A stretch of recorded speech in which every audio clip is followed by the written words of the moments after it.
ओम नमः शिवाय. नमस्कार सगळ्यांना. मी कविता नेहरे आणि तुमचं सगळ्यांचं स्वागत आहे अन्नपूर्णा बाय कविता नेहरे या यूट्यूब चॅनलवर. तर फ्रेंड्स, आज आपण बनवणार आहोत एकदम स्वादिष्ट, झणझणीत आणि रसरशीत दही वांगी. ही रेसिपी इतकी चवदार आहे की एकदा खाल्ली तर पुन्हा पुन्हा बनवावीशी वाटेल. चला तर वेळ न घालवता रेसिपीला सुरुवात करूया. यासाठी लागणारे साहित्य आहे. आणि हो, मी नेहमी बोलते, जेवण बनवणे ही एक पोट भरण्याची गोष्ट नसून ती एक कला आहे आणि हीच कला तुम्ही सगळ्यांनी जपावी म्हणून मी तुमच्यासाठी घेऊन येते अगदी सोप्या पद्धतीत घरगुती सामग्रीमध्ये रेसिपी. हा व्हिडिओ शेवटपर्यंत नक्की बघा. 8 ते 10 मध्यम छोटी आकाराची वांगी, किसलेलं खोबरं, चिरलेला कांदा, लसूण आणि आलं. खूप कमी सामग्रीत ही रेसिपी होते.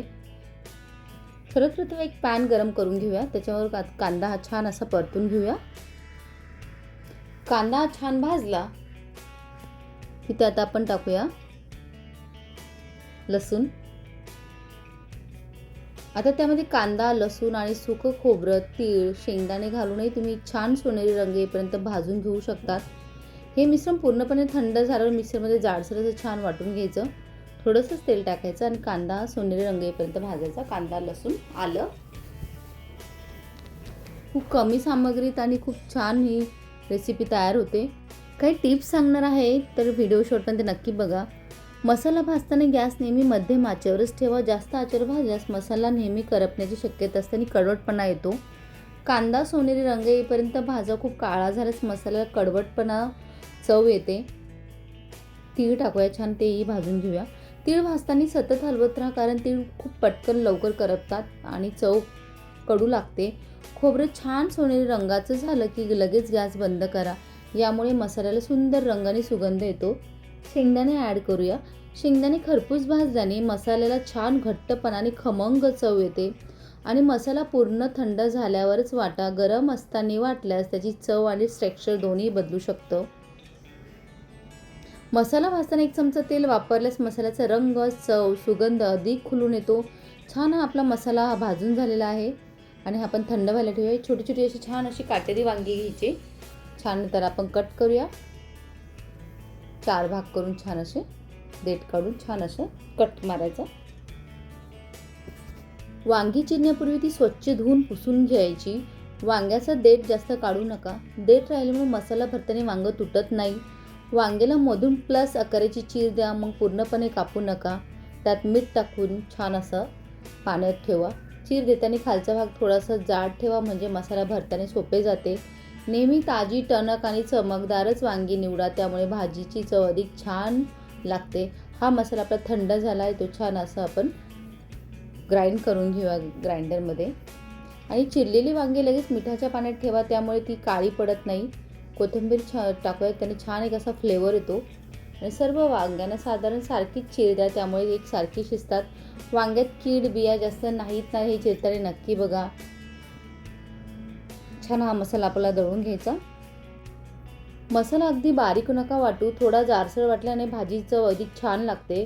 वाटताना पाणी अजिबात घालू नका, त्यामुळे मसाला कोरडा आणि खमंग राहतो. शेंगदाणे, तीळ आणि खोबरं व्यवस्थित भाजलेलं असेल तर मसाल्याला अप्रतिम चव येते. मसाला वाटल्यानंतर त्यात सुके मसाले, थोडंसं तेल घालून मिक्स करा, त्यामुळे मसाल्याला वांग्यात व्यवस्थित भरता येतो. हा घरगुती मसाला आहे. लाल तिखट, धना जिरा पावडर, हळद, गरम मसाला. हे घरगुती मसाले आहे. ते तुम्हाला जर ऑर्डर करायचे असेल तर तुम्ही नक्की लिंकमध्ये मला मेसेज करा, तुम्हाला मी डिटेल देईन. आणि हिंग.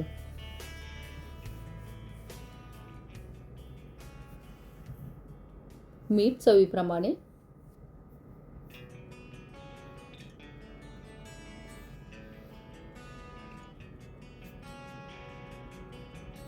आणि आता आपण थोडंसं तेल टाकून छान असं मसाला मिक्स करूया.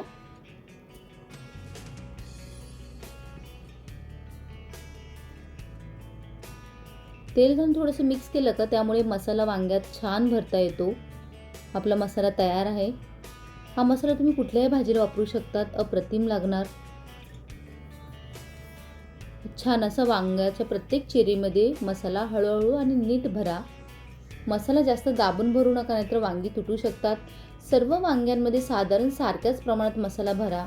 मसाला भरल्यानंतर वांगी काही मिनिटं बाजूला ठेवा, म्हणजे मसाल्याची चव आतपर्यंत मुरते. उरलेला मसाला फेकून देऊ नका, तोच मसाला फोडणीमध्ये वापरल्यास भाजी अधिक चविष्ट होते. छान असं कढईत तेल गरम करूया. छान असं तेल गरम होऊ द्या, पण जास्त धूर येईपर्यंत गरम नका करू. त्यामध्ये आपण टाकूया मोहरी, जिरं. ते तडतडली, मोहरी तडतडली की मग जिरे ॲड करा. जिरे घातल्यानंतर गॅस मध्यम आचेवर ठेवा, म्हणजे फोडणी करपणार नाही. आणि चिमूटभर हिंग घातल्याने भाजीचा आणखीन सुगंध येतो. आणि हा उरलेला मसाला छान असा परतून घ्यायचा तेल सुटेपर्यंत. 1 ते 2 मिनटं परतवा. यामध्ये मसाल्यातली कच्चेपणा निघून जातो. आणि मसाला परतताना सतत हलवत राहा, म्हणजे तो कढईला चिकटणार नाही. आणि याच्यात हे भरलेले मसाले वांगी त्याच्यामध्ये टाकून आपण छान असं परतून घ्यायचा. फोडणीला सुगंध यायला लागला की भरलेले वांगे घालण्याची योग्य वेळ आली हे समजा. ही तयार भरलेली वांगी हळूवारपणे कढईत सोडून द्यायची आणि छान असं परतून घ्यायचं. वांगी मंद गॅसवरच ठेवा. छान एका वाटीत, त्याच वाटीत दही घ्यायचं. आता गॅसची आच मंद करून फेटलेलं दही आपण त्यात टाकणार आहोत. दही घालण्यापूर्वी ते चांगलं फेटून घ्या, त्यामुळे भाजीचा रस एकसारखा आणि मऊसर होतो. दही घालताना सतत हलक्या हाताने पसरवा, म्हणजे ते सर्व वांग्यांवर समप्रमाणात लागेल. दही घालताना गॅस मोठा ठेवू नका, नाहीतर दही फाटण्याची शक्यता जास्त असते. या रेसिपीत वेगळं पाणी घालायची गरज नाही, दह्यामुळे छान रस तयार होतो. दही घातल्यानंतर वांग्यांना एक हलक्या हाताने मसाल्याला मिक्स करा, पण जास्त ढवळू नका. छान अशी आपली ही वांगी परतली आहे मसाल्यामध्ये. आणि आपण याच्यामध्ये दही ॲड करणार आहोत. थोडंसं आंबट दही वापरल्यास दही वांग्याची चव आणखीन खुलून येते. वा, आता या फेटलेल्या दह्यामुळे आपल्या वांग्याला एकदम मस्त क्रीमी टेक्स्चर आणि अप्रतिम चव मिळणार आहे. या स्टेपमुळे दही वांग्याची खास ओळख तयार होते. आता हे दही आणि मसाल्याचे मिश्रण वांग्यावर छान पसरून घेऊया. पहा फ्रेंड्स, दह्यामुळे भाजीला किती सुंदर रंग आणि क्रीमी टेक्स्चर आहे. झाकण ठेवून 5 ते 6 मिनिटं शिजू देऊया. छान असे वांगी आपली शिजलेली आहे आणि रसही छान सुटला आहे. भाजीवर थोडीशी कोथिंबीर भरली की तिची चव आणि सौंदर्य दोन्ही वाढतात. ही दही वांगी पोळी, भाकरी किंवा गरमागरम चपातीसोबत खूपच छान लागतात. जर तुम्हाला ही रेसिपी आवडली असेल तर नक्कीच व्हिडिओला लाईक करा. तुमच्या मित्रपरिवारासोबत ही रेसिपी नक्की शेअर करा आणि शेअर करायला विसरू नका. अशा स्वादिष्ट आणि सोप्या रेसिपीसाठी आपल्या चॅनलला सबस्क्राईब करा. अन्नपूर्णा बाय कविताने.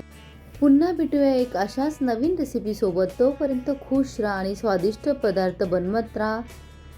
तोपर्यंत धन्यवाद. तर फ्रेंड्स, हा व्हिडिओ आवडल्यास लाईक करा, शेअर करा. नवीन असेल तर सबस्क्राईब करायला विसरू नका. आणि हो, बेल आयकॉनवरती नक्की प्रेस करा, जेणेकरून माझी नवीन रेसिपी आल्यास अपलोड केल्यास तुम्हाला नोटिफिकेशन लगेच येईल. पुन्हा भेटूया एक नवीन रेसिपीसोबत. तोपर्यंत बाय.